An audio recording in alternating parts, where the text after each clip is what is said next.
So since I actually make games, how do I actually end up enjoying them? Whilst I know all the, not all, but I know most secrets and most of the ways you make games engaging. I mean, for one, I just make my own fun with games, as you should. I don't think anyone should have to hand it to you. They should give you the tools to enjoy an experience rather than just being like, you will like this, right? Um, but I do get greater appreciation for the small and big design choices when playing games.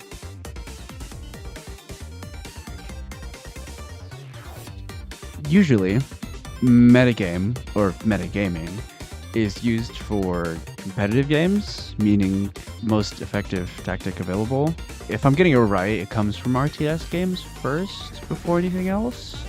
But an example I want to bring up is survival horror. Think Resident Evil. Actually, yeah, Resident Evil. Fun fact, Capcom actually named the genre because PS1 games would have the genre of the game written at the bottom, and they just wrote survival horror. So they pioneered a lot of the sort of design notes that you get from that genre, meaning you ration your bullets, as well as your resources, like your healing items, and your own inventory, all together. As a games designer, I know not to actually shoot everything. If anything, I'm hoarding bullets, and I'm only shooting something if I know I can't get through it. Through it as in, like, you can't get through the room without killing a zombie or something, right? I also understand that zombies end up coming back before having been told by the game. Of course, there are, like, little notes, or someone will be like, these things get up! Or in other rooms, you'll see a zombie on the floor, and then it'll get up on its own. When it looks dead. It doesn't cheapen the experience, it's just that I'm very prepared.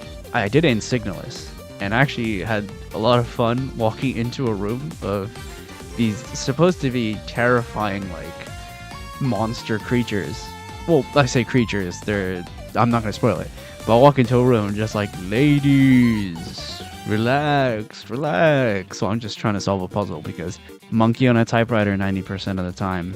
But you also get that with roguelike games, or your rogue-esque games, rather, where you have an appreciation for the synergies and the items in place. So you know what to look for, and for me, I really appreciate rerolling in a lot of rogue-esque games because it gives me a degree of control in the randomness that feels good.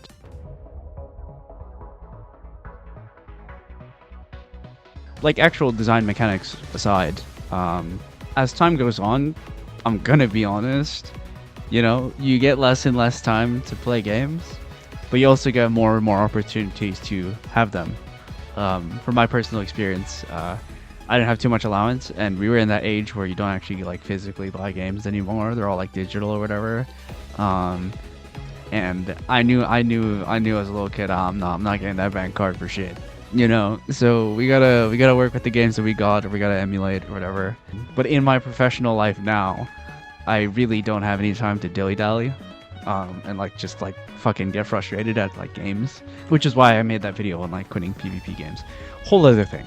What I'm trying to get at is quality of life is something that you don't recognize until you start playing enough games, where you play enough in a certain genre, or you just have all of that gaming experience to begin with.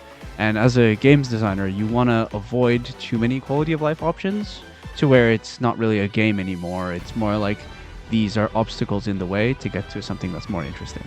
And as wild as that sounds, because you kind of want people to play your game, but you also don't want to, like, bore them, I quite enjoyed the fast travel mechanics in Blade Chimera, because rather than going to, like, a teleport point, you can teleport to roughly the middle of every single tile in the game. So doing quests and, like, oh, just pick this point and I'll route around, because they'll give you, like, little heat areas of where the side quest is supposed to be, or where your objective is. It just makes the backtracking so much easier, and just encourages you to do it, because sometimes it's just like, go to this tile and deal with this guy. I'm like, alright, easy enough, right? And I do appreciate when they add that, because I'd like to finish the game, like, now, or I'd like to have a meaningful play session. In other instances, like Warframe, I play a lot of Warframe, and it's gonna sound weird when I say that it takes less time to get an item, so I'm super happy. God forbid a Warframe player actually plays the fucking game, right? But at the same time, I don't have like 10 hours to farm out this one thing. And even then, it's like, it's still random chance, so it's like luck based. But having some soft pity system, as it seems to be being called in games, where you can have a resource or you have another out where you can just buy the item you've been trying to get from a random chance roll, is quite good. And you'll definitely appreciate it the more and more you want to experience new games, and the less and less you actually have time to experience a game.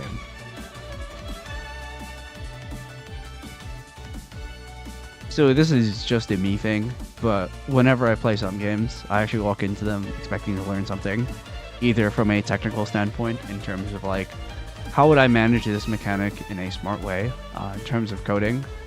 How I do that by playing games, different story. But generally speaking, you can kind of tell the step-by-step process the game takes. And on the flip side, where it's like what design choices were interesting and make it engaging that I could maybe adapt or would take note of so that I can put it into a future project. I don't have anything like with me to write it down when I play these games. I think I should, or I should like record myself playing it and like content form my personal time. But I think that's a breach of my life that I don't think I can get over right now. I think walking into a game to be wowed by even like the tiniest thing, it's like a little self-fulfilling. You'll find something where you're like, oh my god, that's cool, right? Or like, yeah, that's great. That's exactly what I wanted. And sometimes it just randomly happens, right? Personally, I've been playing Touhou Luna Nights. Not a big Touhou head. I only know the songs because I play rhythm games, and they're all on rhythm machines. And I thought I was gonna hate it because I suck at video games, and I'm just not gonna get the patterns. I like it. I was saying no, I like it, and I'm pleasantly surprised that I do, because it is a short game, and it's only long because I suck at video games. And, you know, if you close your eyes from the business side of things and sort of lean towards the smaller games, most of the time you'll have a lot of fun. Not that I'm saying like burn all AAA, you know, we all go completely indie and we'll be playing all these like, you know, tiny little experimental games. But when you think about it logistically as well, the smaller games are just cheaper overall, and it's just easy to play them, you know. Like, I bought a lot of the games that I mentioned and downloaded them within like 2 hours tops, and then I was like, I was jumping in, I was playing, I was having a great time. But like, I mean, even like some AA games are like massive, right? Double AAA games, but like, you mean to tell me it's like half 100 gigs? Most of these gigs are not the game, let's be honest, right? And I'm not gonna have fun because halfway through it's gonna have some like kid ass monetization, right? Or I'm just gonna feel like it's hollow because I'm supposed to care about these cinematic things when I could probably just like not download anything and just watch a movie, you know? I'm okay, like, you got it. And yeah, that's how I enjoy games, even though I'm someone who actually makes them.